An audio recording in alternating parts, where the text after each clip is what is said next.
Hey everybody, this is John. This is John's Logbox. How you doing? This is Sunday Comics. I can't start over even though I messed up the beginning because I am live. Well, I said I wasn't going to be here today, but I ended up going home early. It was a long drive, and I don't know. I just felt like if I stayed at my brother's house, slept over, I would have woke up, we would have hung out, and then I would have driven home and stuck in traffic, and then all day Sunday just would have been like a travel day, and I didn't want to do that. I got stuff to do. Still got all that Star Wars X-wing stuff to sort and put away. So, how's everybody doing? Got nobody here. I'm checking out a comic called Code Prue. I'm sure this is very obscure, and I'm sure that nobody in who watches this has heard of this comic. But you've heard of the name Garth Ennis. Garth Ennis is the creator of The Boys, TV show as everybody but me has watched. I don't want to watch The Boys. I read the comic. I can say without fear of sounding cool and whatever that it was my least favorite thing that Garth Ennis has done. It just seemed mean, nasty, and mean spirited. It just I don't know. I got no time for that stuff anymore. I want my superheroes to be enlightening, light, happy, positive. So the Boys is everything I do not like about comic books and superheroes. I take it back. It's everything I don't like about superheroes. I don't mind like a mean, nasty, mean spirited comic book. I've read a few of them and I've enjoyed a few of them, but the Boys, I don't know. I'm not interested in the TV show. I'm not saying I'll never watch it, but I don't know. Just not interested in it. But having said that, I'm a big fan of Garth Ennis. Garth Ennis wrote one of my favorite comics, if not my favorite comic of all time, Hitman. And that's John McCrea is the artist, and I just absolutely love that comic. I think it is one of the funnest explorations of the superhero comic book medium ever. So there you go, two sides of the same coin. The Boys I think is dark and ugly, and then Hitman is just like fun and experimental. Like I read somewhere that Garth Ennis said that Hitman was also his favorite comic that he wrote. Take that with a grain of salt. So, full transparency, I'm a big Garth Ennis fanboy. Like, fanboy to me.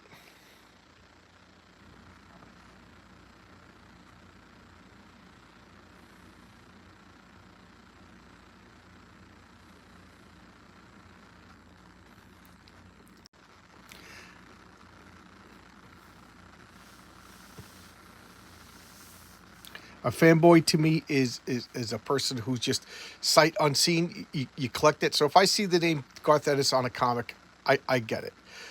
There's a few creators working today that I do, like Robert Kirkman. Now, Robert Kirkman, I might not stick with it, but at least I will pick up the first issue or so. I feel I owe him that much. He's given me that much entertainment. So I got three people in the chat. How you doing, everybody? Good morning. How's your day? How's your Sunday? Here you go. I got my coffee right here.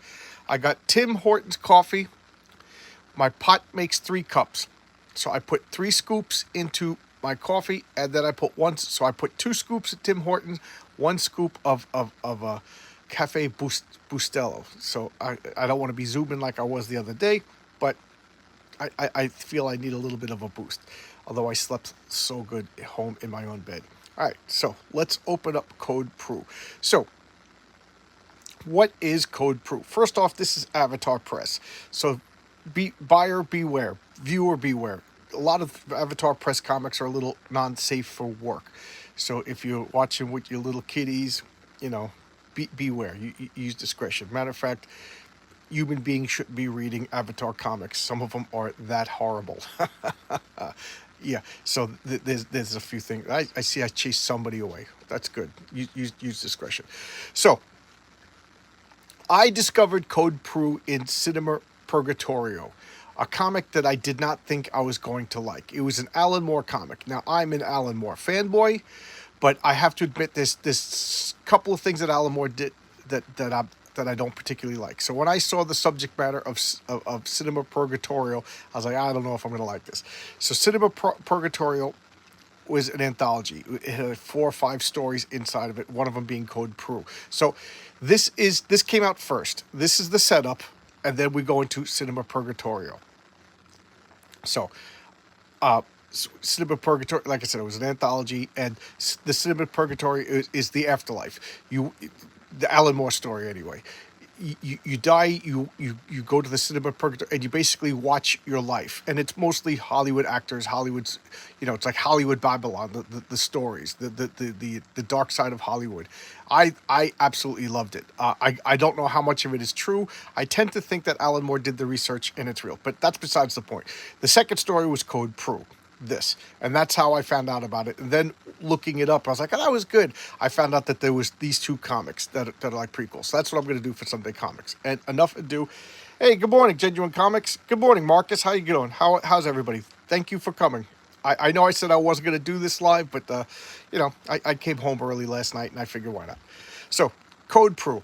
So let's open it up. Obviously, it's monsters and stuff like that. And first off, it's black and white. Okay, so let's look. Created and written by Garth Ennis, covers and interior artwork Raul Caceres. I'm sure I said that name wrong, but I love the art. And what year is this? 2015, Avatar Press. So, what do we have here? Looking at the Mars rover. This girl is checking out the Mars rover. She's into the science. And her roommates are over here doing a seance circle, and they're just like, I can't believe you're over here, you're into science when magic and the occult is up.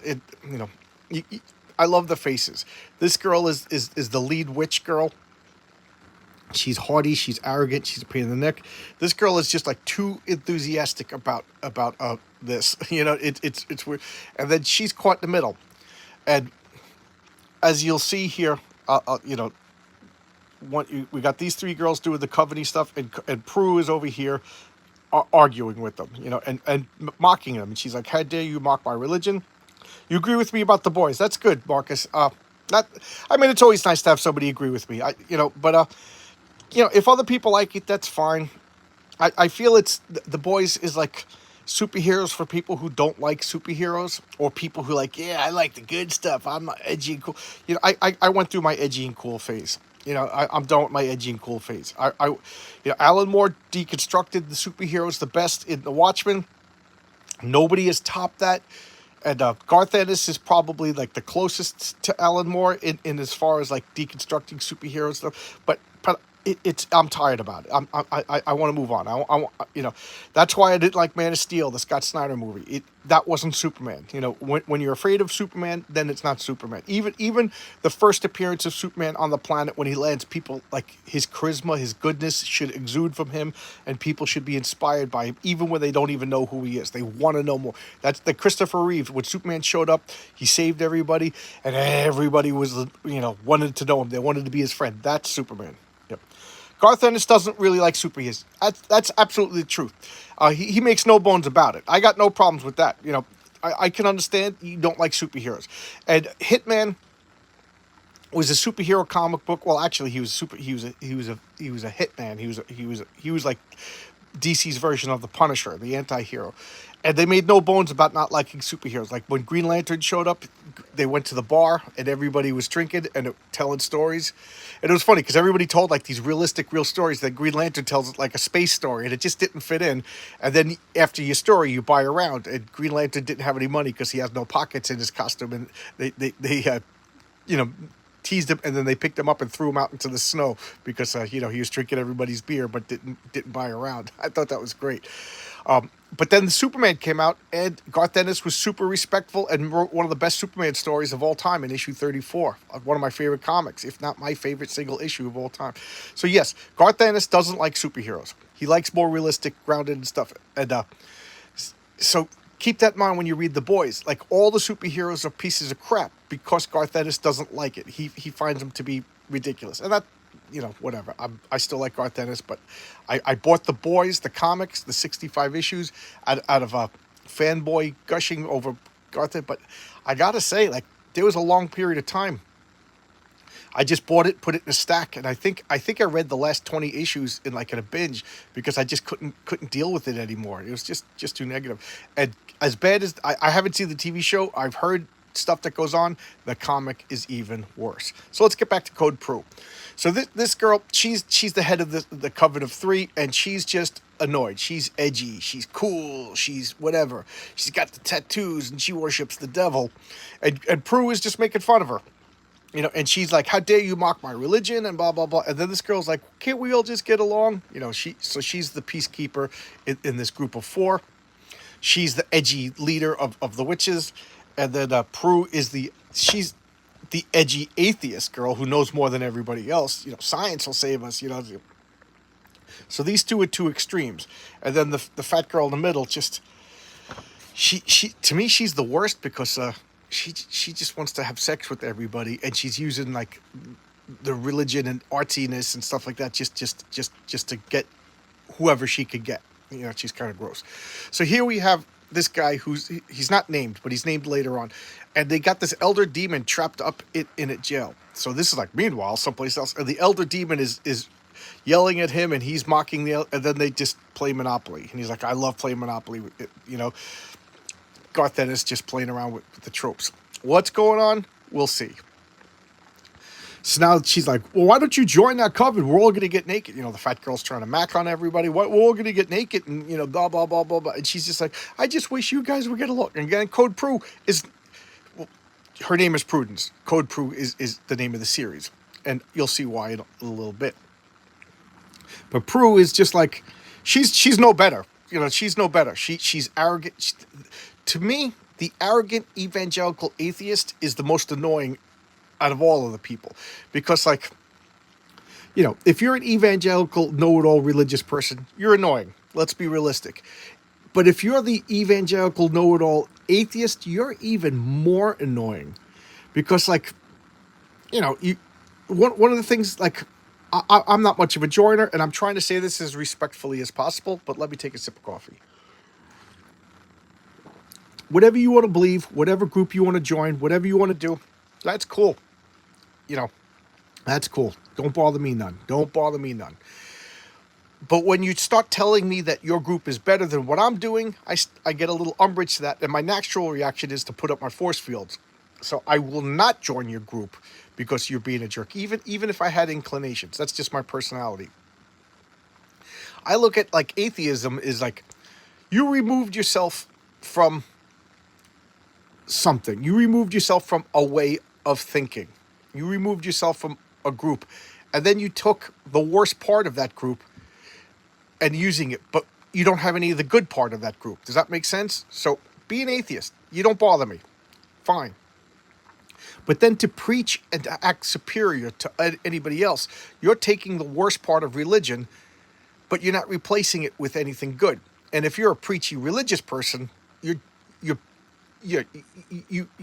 sure your religion is got some good points. I'm sure all the religions got some good points, but you're just annoying. You're superior. So I don't know. I find evangelical atheists to be the most annoying of the group because, I don't know. I just explained myself. So she's talking about she's the annoying evangelical atheist. She just wants to.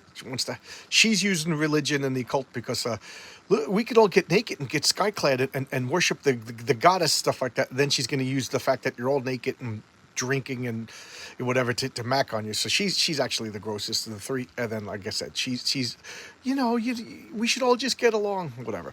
So now she's just making fun of him, and then she's like, but she's buying the high heels because she likes to look sexy, even though she's like making fun of him. I like it. She's wonderfully flawed. And they're all teasing her. And they're going home and they're like, I just wish tonight you wouldn't fight. I could see she just wants everybody to get along, but she's mousy. So and they're walking around. Now we get back to this guy with the elder demon. They're playing Monopoly. And the elder demon has been alive for billions of years and, lived in a different plane of existence. And this guy's going through some sort of... He's a scientist that... he runs a metahuman hospital. So xenobiology. So this hospital is filled with, werewolves and demons and monsters, stuff like that. And they're studying them, they're curing them, or whatever. But this thing is just too powerful. So it's in a jail cell with like a magic circle and everything. He's studying it, but he is really studying humanity. It's kind of smart because he's been around for so long. He doesn't mind being in prison for the couple of years. That's nothing to him. So he's playing Monopoly. He's learning about him, and this guy is just slowly giving up personal information. And this thing is acting like his friend. I really like it. And he's talking about he's in love with Prue.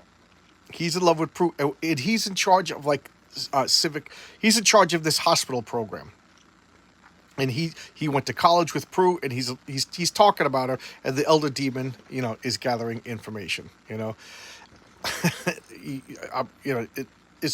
I'm going fast because that's what they're talking about. Roundabout, Garth Ennis is more poetic and better writer than I can speak, and they're playing Monopoly as they're going on, gathering information. So now they're going to the bar. They're going to the cheapest bar possible, because they're all broke. They're all broke college students. I've been there, And she's ordering the cheapest drinks, and in comes their other roommate, just dressed in like this, and she's like, she doesn't even turn around. He goes, oh, I bet you don't have a bra on, right? I mean, she knows her roommates. She's teasing her, and look at her, she's just like, yeah, everybody's checking me out. Everybody's checking me out. Like, look how hot I look. Everybody's, and she's like, well, tonight it doesn't matter because tonight I'm gonna do the whatever ritual. I forget what. Yeah, I'm gonna do the grand rite. Something Aleister Crowley was talking about. She's going to do the ultimate magic spell. And she's like, oh, and the other three girls like, wow, you think we're up for it? And she's like, oh, I'm going to be there. This is going to be funny. Which is kind of a jerky thing to do. Like it or not, she believes that that's her religion, and she's going just to mock her, But the thing is, we also know that she's full of crap anyway. So nobody's good. But that's typical Garth Ennis. So they're like, oh, you're going to come? You're going to join us? And she's like, oh, I'm going to be there, but I'm not going to join it. And she's like, we're all going to get naked. She's just gross. And now they're drinking, and they're drinking, and they're drinking. And you can see she is a hard drinker. That's one of the things later on you find out. She is just a hard drinker. And I looked at El Feo. That's what they're drinking. And they're just doing shots and shots and shots to the point where, she's just carrying the mousy girl home. The mousy girl is just passed out. She collapses into bed, and then this little weird, she opens up the refrigerator to get something to eat, and it's filled with frogs and worms, and for the grand rat, and she's just like, oh, gross. So she just drinks liquor and cold chicken sandwich. She's going to bed when the fat girl shows up. She's like, come on, she's all. She basically waited for Prue to get drunk, and she's like, look at this, and she just slams the door on her, and typical Garth Ennis goofiness, she's trapped there, and she just passes out, and he's just talking like the virtues of Prue, like, oh, she's great, she's wonderful. Do you ever meet these girls that are just like, they have this, meanwhile, Prue is kind of disgusting. Hey, Arthur, good, how you doing? How's everything? So, the again, the demon's gathering information. He slowly doesn't realize that he's giving up information, and that's the end of issue 1. And here we got some ads. The Cross. This was absolutely gross. Mercury Heat. I'm kind of interested in. I picked up a couple of issues of Mercury Heat, but I haven't read them yet. And then Avatar Press is one of the worst for 9 billion different covers of each comic. I don't get them. I said that a million times. I only get the A cover. I'm not rewarding that bad behavior. And here's Jonathan Hickman's God is Dead. Another comic that Jonathan Hickman started, couldn't finish it, and other people had to finish it. So this is issue number 2. She's in her flannel pajamas, and she's laughing as the girls do the grand rite. And we'll get right into that. Same cast of characters, same creating team. So they're at the ATM, and the mousy girl has a point. She goes, how can you drink so much? She goes, I get to a point where I get drunk, and my body just won't let me drink anymore, and I just get drunk. She goes, you drink until you pass out. She goes, that's not right. And she's got a point. This girl means well. It's just that she's mousy. And Prue is like looking at her like, what do you mean I got a problem? That's one of the things. She's arrogant. She thinks she's perfect. She doesn't even realize how damaged she is. Garth Ennis could write some wonderfully flawed characters. And as they're talking, they got a flasher. And I'm not going to say what the flasher is saying. He's saying some really hard stuff. Uh, you know, and Prue is she isn't bothered by it. Prue, even in college, even at this point, she is jaded, hard boiled. I don't know what the exact term is, but this kind of stuff doesn't bother her. She has a low opinion of humanity at this point. So this freaky, disgusting guy flashing, it's just another day, whatever. But her friend, who really is a nice person, who really is a sweetheart, is visibly upset. Look at her face. So Prue doesn't like that. She doesn't like that her sweetheart of a friend. So the next scene is, remember, she's wearing the high heels, and she's like, you hit a square in the, the billing bongs, and she's like, I can't believe this, and she's like, yeah, well, I wasn't aiming. Consider that a bonus, So there you go, and then we cut to this cage, this elder demon that they've been playing Monopoly all night, and the demon is gathering information. And here he's really going on, saying, like, he's revealing his supervillain master plan, which isn't really a supervillain master plan. He's saying that because of he's using his clout, Prue is applying to become a paramedic for New York City Fire Department, and unbeknownst to the general populace, but later on it becomes part of the populace. There's monsters, there's werewolves, there's vampires, and the paramedics, they also treat them. So something happens, and that vampires and werewolves become common knowledge, and then the EMTs have to learn how to. Not only do you have to treat humans, but you have to treat gill monsters. You have to treat like the creature from the Black Lagoon. You have to treat vampires.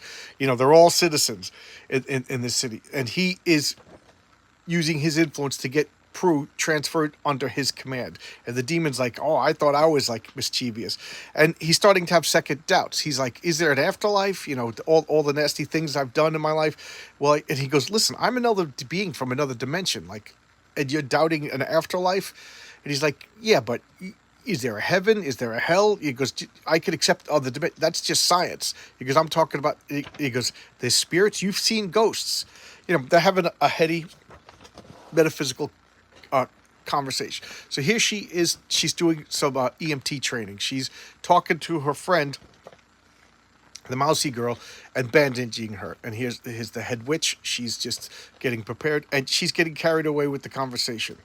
And she's like, you should join us for the grand rite tonight. And and next thing you know, they're fighting, because she's just as arrogant, but in a different direction.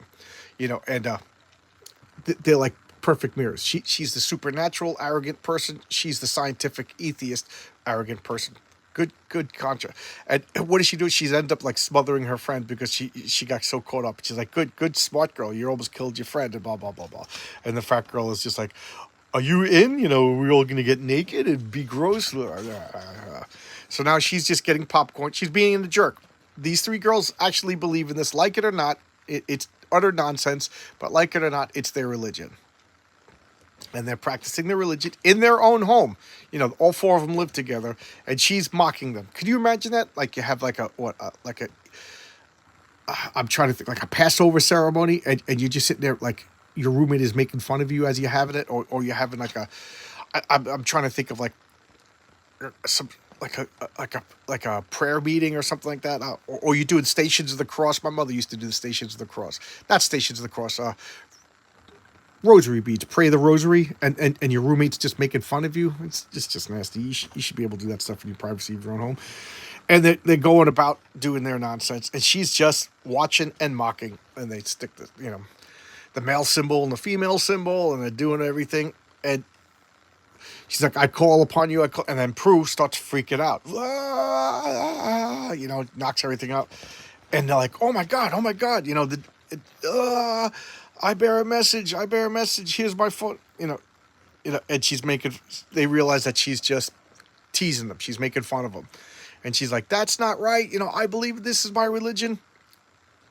And she swipes the knife at Prue, and Prue moves out of the way. And then she goes to, as she moves out of the way, what happens? You guessed it. She accidentally stabs the mousy girl in the throat. So blood was drawn. Keep a note of that. And like, oh my God, oh my God, oh my God. And now Prue panics. This is the first time, she's training to be an EMT, but this is the first time a real life is on the line, and she kind of panics. She's bleeding, and they're freaking out. We got to do something. And now the demon, remember, it has like it's known, it knows what's going on. He's telling him like, if there is an afterlife and you're using your influence for evil and blah blah blah, the demon's saying, yeah, there is an afterlife. Like I'm a perfect example of all this, and he's just like, I don't know, and blah blah blah, and he's distracted. So what does he do? He steals the what does he call it? Because speaking of which, I found, isn't this the remote for the cell suppressors? So he finds the electronic keys to the jail cells. And he starts strangling him. He's like, I will be free now. I've got, blah, blah, blah. And he's just like, starts laughing. He goes, you took my cell phone. And he's looking at the cell phone. He goes, I still have the remotes. And he activates all the defenses and, the lasers and guns, stuff like that, suppress him. So now she's got bandages on her throat. Some time passes. And, the witch girl, she's doing some time now for stabbing her friend in the throat. She's all bitter because, the sexiness is all over. She's a little bit wiser, and Prue is realizing she needs to up her game. She's a bad friend. She almost caused her friend to die. And, she's yelling. This guy starts hitting on her, and she basically stands up. She's like, you don't want to have anything to do with Prue. She's a nasty person. And Prue's starting to realize, yeah, I am a nasty person. This guy's like, the demon's like, oh, well, it was worth a try. And he's like, yeah, it was worth a try. And, what's going on? He goes, she's going to graduate. I'm going to assign Prue into my crew, and I'm not listening to you anymore. I thought you were my friend, but you're not my friend. And now you betrayed me. You can go rot. And now, the rest of the Prue's adventures continue in Cinema Purgatorio. I did a video on Cinema Purgatorio. I thought it was excellent. So, what happened? She did the Grand Rite, and the Grand Rite needed a blood sacrifice, and it happened. Whether she intended it or not, the Grand Sacrifice happened. So now, monsters are going to be roaming the earth, and Prue is an EMT for the supernatural. I just think that is a brilliant, brilliant idea. So, it's like 8... Sorry, coffee went down the wrong pipe. It's like an 8-page story in Cinema Purgatorio, which lasts, I think, 20 issues or so. And what happens is every issue there's like a new monster. So like it's like the trials and tribulations of doing emergency EMT work on various species of monsters, werewolves, vampires. I know Cinema Purgatorio is collected into like a hardcover. The single issues were very difficult to find. It was over by the time I discovered it, and it was a beast to find. Really tough. One of the issues I was looking for like a year before I finally found it. So I do recommend it. I think it's a good read. There's another story of Confederate soldiers, not the Union soldiers. The Union soldiers versus giant ants. What a great... So it's like that movie Them from the 50s. So we got they're using the Civil War era technology to fight gigantic ants. It was great. It was really good. And another one, my least favorite was like a fight club between mechs, but the mechs were powered by demons. So you summon a demon, you send the demon into the mech, and they fight. That was my least favorite. But the Civil War era fighting the ants, that was awesome. Code Prue was awesome. And then there was another one of World War III. It was China versus Russia versus the United States, and they were fighting through like kaiju. So different superpowers had different kaiju.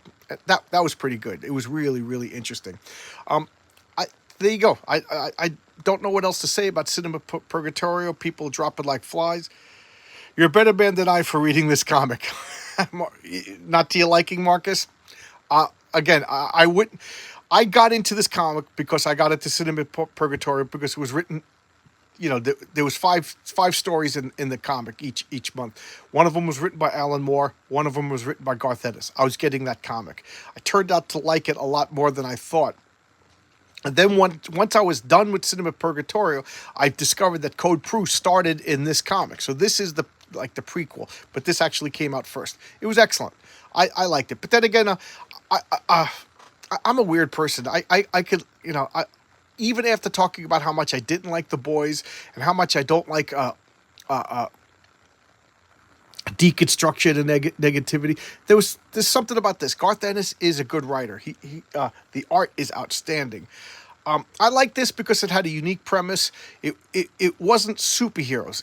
It's a dark world of like demons and vampires, and I got to say, like, during COVID, a lot of bad stuff happened. And I have premonitions that's going to happen again. And we just got used to it. We just accepted, like, hospitals are going to cut off treatment to the unvaccinated because they're subhumans, and, compassion's out the window. I saw a lot of parallels to, like, horrible things that happened, pre World War II. Call me conspiracy theory, whatever you want. But I look at this comic as, like, this is like if vampires and werewolves started to exist, how long before we just took it for granted and accepted it, and then next thing you know, people just like, werewolves are just people with a disease, and then because of that we have to treat them. So I thought it was an interesting concept. There you go. I'm rambling now. So this is all I really wanted to talk about. Anybody have anything to say? I see I got two people in the audience. I assume it's Marcus and probably Arthur. Anybody got anything to say? Anybody want to talk about anything? This is all I really wanted to talk about. I thought this was an interesting comic. Like Marcus, he didn't particularly like that. That's fine. I'm not going to get my feelings hurt if he didn't like this comic. I liked it. I enjoyed it. I'm a weirdo. I have a weird taste in comics. For comic books do not have to be superheroes. Let me put that out. I think it's weird that superheroes dominate comic books. It's just imagine if you turned on your TV and it was all like cop dramas, I'm trying to think if it was only about newsboys. You know what I mean? Like it's super specific. Like comic books is a gigantic medium. There should be so many different genres, so many different topics. So, I like the medium of comics. Let me put it that way. And I like the infinite possibilities that comics can offer. And this is just like a unique, well-drawn, well-written, unique premise but I will say, if you're going to make superhero comics or superhero TV shows, I want the superheroes to be the good guys. I want them to be shining examples. This didn't bother me because this wasn't superheroes. I don't mind the darkness. I don't mind, like, she's really flawed. I don't mind that she's horrible. I don't mind that the setting itself is rather dark because it reminds me of an underground comic. Yeah. Is Avatar Press an underground comic? Buyer beware with Avatar Press. Cinema Purgatorio may have like some dark themes and some nudity in it, but it is not bad as, like, say, The Crossed. The Crossed is I got that because Garth Ennis started The Crossed, and I thought it was going to be like a zombie comic, and it kind of was. But crossed the line. It got to the point where it was just not fit for human consumption. So buyer beware. Avatar Press has no compunctions about showing the most horrible things. So buyer beware. Is this an underground comic? I mean, you could buy it in comic book stores. It was distributed by Diamond, so I guess that means it's not an underground comic, but it is a super independent comic. It is, I'm talking about the comic company Avatar. It's, I would like to get the sales numbers. I wonder how many were actually published. I wonder how many actually sold, because I'm a guy who likes to keep up on comics, and I didn't know about this. It took me a long time to find out about this, even after I read Cinema Purgatorio. So there you go. I don't know. All right, looks like this is gonna be a short Sunday comics. Not a lot of people talking. Oh, okay. What do we got there? I don't have to read superhero comics. Most of the CG. Yes, yes. Yeah, that's a good point, Marcus. A lot of the CG, for those of you who don't know, watch this in the future. That's Comicsgate. A lot of the comics gate comics aren't superheroes, and I think that's wonderful. Again, I already talked about. I think it's odd that superheroes dominate the comic book landscape, but I also paradoxically understand that comic books are the best mediums for superheroes. Up until just recently, you couldn't really do good superhero movies with special effects. Everything was just too expensive or impractical to the limitations of the medium. But nowadays, you can. I mean, we saw Endgame. We saw how like all the superhero powers were represented and shown off. So, but it is also super expensive. So I can understand how like Superman was best in comic books because the TV kind of looked hokey until recently. So yes, I understand that, and I also been on record saying over and over and over again that I didn't particularly like Western and war comics because I thought TV did Western and war better than comics because it showed actual animation. It showed the technology. That was real world stuff. You could have six guns. You could have a guy getting shot and it looked real. You did. In comic books, you couldn't have. It was perfect for space aliens and flying through space and lifted buildings, stuff like that, because you couldn't really do that on TV until maybe like I don't know the recent years. So I understand why comic book, but you're right. You're absolutely right. Right now, CG. For those of you who don't know, Comicsgate. And what is Comicsgate? I guess I should give a little lecture on Comicsgate. Good topic, Marcus. Thank you. Comicsgate, for those of you who do not know, is a movement, a club. I don't know what you call it. And I bristle at the idea of joining a society because I'm not much of a joiner, but I understand. The mainstream comic book media has been taken over by far leftist weirdos, okay? And they ostracize anybody who does not exactly follow their line of thinking, or at least the only people who could work in comics is they follow the strict line of politics or be quiet about how they disagree. So people who are not willing to be quiet or people who are vocal with their different opinions were ostracized from comic books. Now, of course, if you do not follow the extreme leftist politics on everything, you are labeled far right, alt right, Nazi, blah, blah, blah, blah, blah. So that's why Comicsgate has this bad label of really quiet. Yes, yeah, you have to stay really quiet. So whenever you hear Comicsgate, you're like, those guys are Nazis. No, nobody's a Nazi. The Nazis died out in 1940 something, 46. I want to say, there are no Nazis anymore. Your grandfather never even saw a real Nazi. So these lunatics just, if you disagree with them in the slightest, you're a nut. So calm down about Comicsgate. It's just a bunch of people that either not their own choice, they got kicked out of the mainstream media, and other people who just like, you know what, comic books are dying. I don't want to draw, race swap, gender swap, sexuality swap Superman, and then they also saw like mainstream media is keeping my ideas, so they're self-publishing. Okay, so that's all Comicsgate is. It's a bunch of people self-publishing, and you don't even have to be conservative. I know plenty of people who have left-leaning, but they realize the mainstream media is dead. They're not making any money at Marvel or DC, so they're making their own comics, and maybe they're not getting rich, but they're making on par or more than the mainstream media, and they get to do it all themselves. They're their own boss. That's what Comicsgate is. And to be full disclosure, I'm working on my own comic. Finances are keeping me back further than I would like to, but then again, that's the real world. And, call me Comicsgate. I don't have a problem with that. As long as I'm not have to go to meetings and secret handshakes, I'm fine.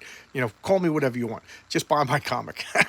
So there you go. Thank you, Marcus, for bringing up that point. You gave me something important to talk about. It looks like it's just Marcus and I. I got nothing else to say. Been talking for 40 minutes. I could talk for another hour because I'm drinking some Cafe Bustelo today. But I think I'll end it here. Okay, thanks a lot. I know this comic isn't everybody's cup of tea, but I thought it was interesting enough, different enough to show off. I'm going to Monday, I will do Monday music. Tuesday, my regular video is going to be put on hold, and I'm going to have an interview with Mark Maya. He's the guy who operates Board Game Coffee. So he is a board game person, but he's also a comic book guy. He's such a comic book guy, he named his son Xavier after Charles Xavier. And he wants to make his own comic. It's going to be called My So-Called Life. So here you go, a board game guy who straddles the line. That's perfect. So I reached out to him, and I was really surprised that he wanted to talk to him. He's a big guy. You know, he just heard of me. Actually, I've been a contributor, like a commenter in his chats. So he knew who I was once I, you know, told him I was this guy who said this, and I was this guy who said that. And then, but he couldn't do it on Wednesday. And then I'm going to have my regular Wednesday talk with Frankie B. Washington, kaiju artist extraordinaire. He does a lot of. I think the name of his comic is Kaiju Clash or something like that. So we'll be talking. There'll be 2 live chats this week, and you know, motor mouth. So I will stop now. Thank you, Marcus.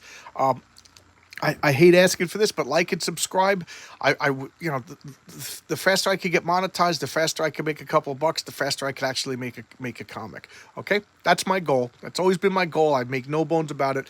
I love doing this channel. This channel is so good. I met so many interesting people, but I was always like, wouldn't it be great to make a couple of bucks that I could roll into making a comic? So, you know, does that make me a bad person? I don't know. I'm a good person. All right, thanks a lot. I'm talking too much. I'll see you tomorrow with another video. Bye-bye.